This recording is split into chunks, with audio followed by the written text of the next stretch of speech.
उसका व्यवसाय बहुत बड़ा होता है, जैसे टाटा बिरला है। आप सेना में उच्च पद प्राप्त कर सकते हैं, आप जनरल हो सकते हैं, आप कर्नल हो सकते हैं। मुख्यमंत्री प्रधानमंत्री का उच्च पद प्राप्त करता है, यह भी हमें राजयोग प्रदान करता है। तो वह साइंटिस्ट भी हो सकता है, डॉक्टर हो सकता है कि हमें सरकारी नौकरी अवश्य मिलेगी। जय श्री राधे, जय श्री कृष्ण। नमस्कार साथियों, आज हम आपको हस्तरेखा की कुछ जानकारी देने जा रहे हैं। आइए इसे जानें। हमारे हाथ में प्रमुख रूप से 3 रेखाएं पाई जाती हैं। प्रत्येक व्यक्ति के हाथ में पर्वत भी होते हैं। यह बुध का पर्वत है, यह हमारा सूर्य पर्वत कहलाएगा, यह शनि पर्वत कहलाएगा, यह हमारा गुरु पर्वत कहलाएगा।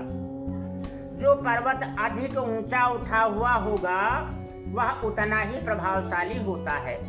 अगर यह गुरु पर्वत हमारा उच्च हो तो यह हमें अध्यात्म में, शिक्षा में पूर्ण शिक्षा प्रदान करता है, आध्यात्मिक सुख प्रदान करता है और हमें ईश्वर के प्रति आस्तिकता प्रदान करता है, अर्थात हम धर्म में विश्वास करते हैं। तो ऐसा जातक जिसका शनि पर्वत प्रबल होता है, बहुत ही साहसी होता है, परिश्रम होता है, उसके जीवन में परिश्रमी होता है, मजबूत होता है, दृढ़ विचारों वाला होता है। जातक अपने जीवन में परिश्रम से भूमि, भवन, वाहन सभी सुखों को प्राप्त कर सकता है। अब आइए हम जानते हैं क्या भाग्य रेखा कहलाती है। यह मणिबंध के प्रारंभ से निकलती है। यदि मणिबंध के प्रारंभ से कोई रेखा निकलकर शनि पर्वत की तरफ जाए, उसका भाग्य अत्यंत प्रबल होता है।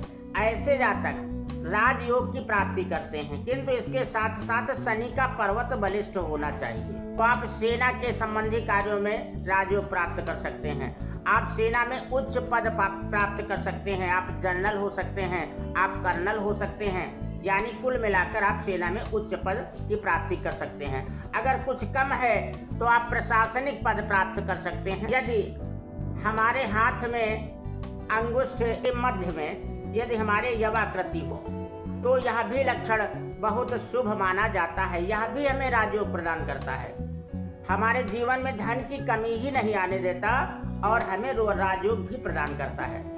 द्वितीय बात यह है कि हमारे हाथ में यह जो रेखा होती है यह मस्तिष्क रेखा है, यह मस्तिष्क रेखा के नाम से जानी जाती है। यह रेखा जितनी ही स्पष्ट होगी, सुदृढ़ होगी, उतना ही हमारा मस्तिष्क अच्छा माना जाएगा, यानी हम अच्छे मस्तिष्क को प्राप्त कर रहे हैं अगर यह रेखा हमारी अच्छी है, कहीं भी कटी नहीं है, टूटी हुई नहीं है, स्पष्ट है। ऐसा जातक अपने विचारों से, अपने दिमाग से कार्य करता है। तो ऐसे जातक जिनकी यह मस्तिष्क रेखा अगर यहाँ तक आई हुई है तो वह साइंटिस्ट भी हो सकता है, डॉक्टर हो सकता है, शल्य चिकित्सा संबंधी कार्यों में उसे सफलता प्राप्त हो सकती है।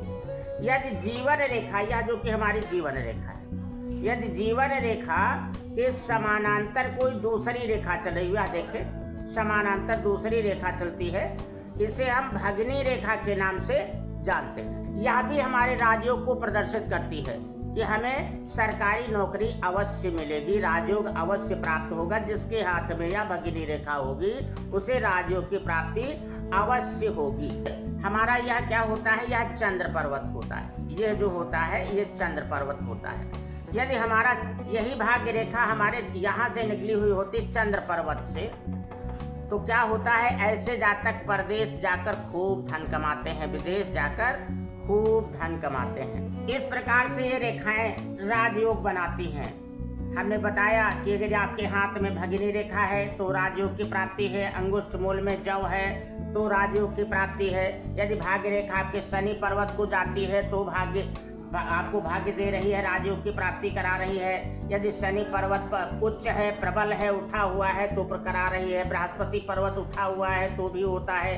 एक बात और भी ध्यान देने योग्य है, यदि किसी भी पर्वत पे, जैसे ये बृहस्पति का पर्वत है, पर्वत को घेर कर कोई एक रेखा ऐसे पर्वत को घेर दे तो इसको उस पर्वत की मुद्रिका कहा जाता है। जैसे यह बृहस्पति के पर्वत को घेर रही है तो यह गुरु मुद्रिका कहलाएगी।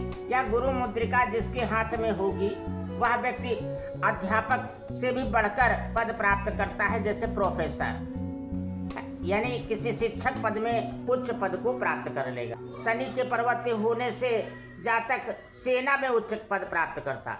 यदि यह सूर्य के पर्वत पे होती तो मंत्री, मिनिस्टर, मुख्यमंत्री, प्रधानमंत्री का उच्च पद प्राप्त करता। यदि बुध पर्वत पर होती, जो कि यह बुध पर्वत है, इस पर्वत पर यदि यह रेखा होती तो उसका व्यवसाय बहुत बड़ा होता, जैसे टाटा बिरला, यानी अत्यधिक बड़ा व्यापार करके धन कमाता है।